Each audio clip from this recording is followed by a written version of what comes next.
advantage in the American League. Jays and Rays tonight, 7 Eastern, ESPN and the ESPN app. Hannah? Jay, now to the other Aaron on the Green Bay Packers, the one that didn't have a dispute with the team, even though his negotiations went down to the wire. The Packers awarded Aaron Jones the biggest contract they've ever given a running back. And Jones is a big reason the Packers aren't sitting at 0-2 this morning, finding the end zone 4 times last night after being barely involved in the Packers' Week 1 debacle. It was a performance that was particularly meaningful, given that this was his first game back at Lambeau Field without his father, who died from complications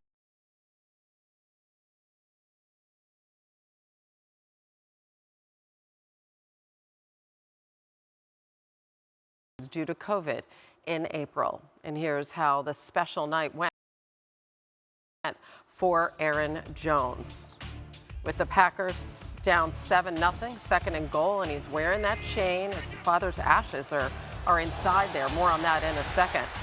Aaron Rodgers to Jones, takes it in for the touchdown to tie the game at 7, and it was just the beginning of his night. See the sombrero as he reps El Paso and UTEP. Rodgers on the play action, finding Jones again. Only 7 touches in Week 1, 13 touches. 76 yards, 2 touchdowns at that point. Yeah, he always throws up the 915. That's the El Paso area code. And now more. Rodgers to a wide open Jones into the end zone. Another touchdown, his 3rd TD of the night, and he still wasn't done. There you go. There's the area code. And in the 4th, Packers 1st and goal. Jones taking the handoff, punches it in for his 4th touchdown of the night. That's 3 receiving, the 1 rushing. A triumphant night. A Packers win 35-17, and afterwards he spoke with Lisa Salters.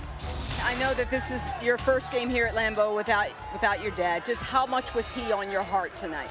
He was really on my heart. I actually have a chain with a football and his ashes are in it. I scored and it fell off in the end zone, so I go look for it, but I know he's happy. He'd be happy. He was like, if you lose it anywhere, lose it in the end zone. Yeah, actually, they went to look for it afterwards, and they could never find the chain. It still hasn't been found as of now. But what a night, what a way to pay tribute to his father. And those 4 touchdowns, the most by any player on Monday Night Football, most since Marshall Faulk in 2000. Again, Jones is tied with a lot of folks with that mark, but this is the last time it was done, a long time ago. Faulk, 132 yards from scrimmage and 4 scores. Hannah, the Aaron-to-Aaron connection was real, and what a difference a week makes for Aaron Rodgers. According to ESPN tracking last week, Rodgers had an off-target rate of 33%. Last night, it was 15%. Rodgers also got rid of the ball quicker. According to NFL Next Gen stats, it took him just 2.59 seconds to throw, down from 2.94 last week against the Saints.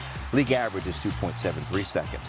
And Rodgers also capitalizing on finding open targets. According to NFL Next Gen stats, Rodgers had 59% of his throws go to open receivers last night, up from just 29% in Week 1.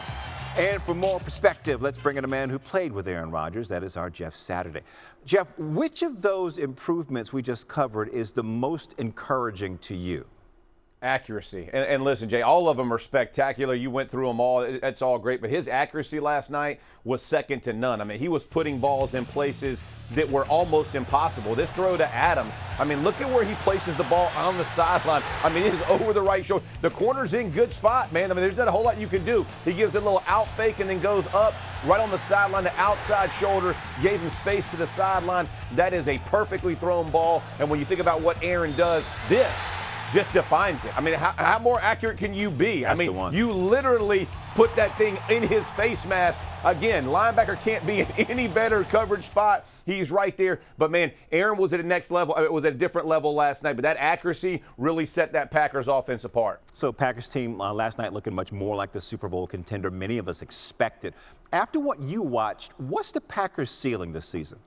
It's Super Bowl or bust. I mean, listen, we've talked about the last dance as we went through the whole, you know, the whole circumstances in Green Bay with Aaron and the football team. And you're looking at them now, and this defense has to do their part. When you look last night against the Detroit Lions, like, what do they have to do? They have to do what they did last. They got to cause turnovers. They have to take advantage of when the offense doesn't play well.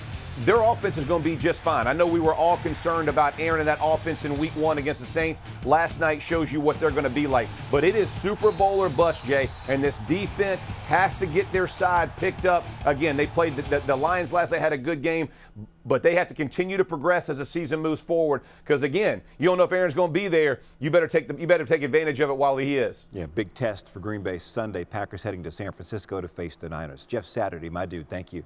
Appreciate you, bro. All right, Jay, so this happened. It was in the Marlins-Nationals game, and Lane Thomas is up to bat, and he lifts one down to the right side of the field, and look at Jesus Sanchez. Oh. So he overruns the play. Oh. And then he readjusts, and he makes a barehanded catch for the out. Are you kidding me? Take another look. There he's got, oh my gosh! Is that crazy? I mean, that is just phenomenal. And the Marlins go on to win 8-7. Everybody, look at the dugout. They're like, yeah. But seriously? He's like, yeah, that was me. Yeah, I did that. I can't believe I just did that. Other barehanded catches back in '89. I remember that Evan one. Mitchell, just spectacular on Ozzie Smith's pop fly. Look at that. Can you imagine how hard that is to do? And then in 2005, David Wright, he's racing to left field, and he reaches to make this catch. Look at that. Against the Padres in San Diego, 2-time Gold Glove Award winner. Man. And then Freddie Galvis joining the club, ranging into left field. Look at this one's over the shoulder. That happened in 2019 against the A's when he was with the Blue Jays. Wow, that's Crazy. fun flashback.